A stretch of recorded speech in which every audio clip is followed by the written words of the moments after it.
Action కానీ ఇటువంటి కార్యక్రమాలు జరుగుతున్నాయి. జగన్మోహన్ రెడ్డి గారికి అదే ఈజీగా సాఫీగా పర్మిషన్ ఇస్తే వారు హెలికాప్టర్ లో పోయి దిగుతారు, అక్కడ ఉన్న వారిని పరామర్శించడమో లేకుంటే అక్కడ విగ్రహం ఆవర్షించడమో జరుగుతారు. ఇదంతా వాళ్ళు సరిగా ఇవ్వకపోవడం వల్లనే కదా. ఇందాక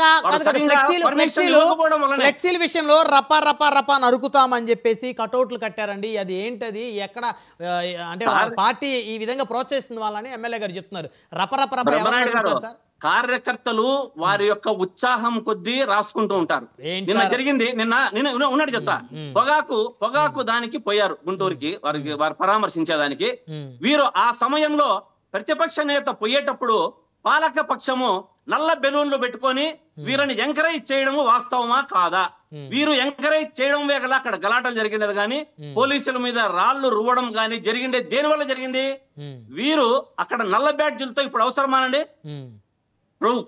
వీళ్ళు చేసే పని ఇదేనా? ఇటువంటి కార్యక్రమాలనే కదా పగలు కక్షలు కార్పణ్యాలు ఇటువంటి వచ్చేది. వాళ్ళని ఎంకరేజ్ చేయడం వల్లే కదా. కూటమి ప్రభుత్వం వాళ్ళని ఎంకరేజ్ చేయడం వల్ల ఈ నల్ల బ్యాడ్జీలతో పోయి మహిళలందరినీ ముందు పెట్టి ఏదన్నా జరిగితే వైఎస్ఆర్ కాంగ్రెస్ పార్టీ నేతలు చేసినారు అన్నది ఇది ఎంత మాత్రం సబబు అని అడుగుతున్నా. అయితే కాబట్టి జగన్మోహన్ రెడ్డి గారికి ఎక్కడికి పోవాలన్నా కూడా ఎవరు అడ్డుకోలేరు. కూటమి ప్రభుత్వం అరిచేతితో సూర్యుడిని అడ్డు పెట్టలేరు.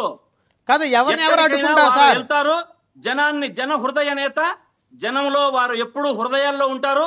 ప్రతి ఒక్కరూ లక్షలుగా కోట్లుగా వారిని ఫాలో అవుతూనే ఉంటారు అనేది వాస్తవం. శ్రీకాంత్ గారు మీ దగ్గరికి మనతోటి సింగళూరు శాంతి ప్రసాద్ గారు జనసేన పార్టీ సీనియర్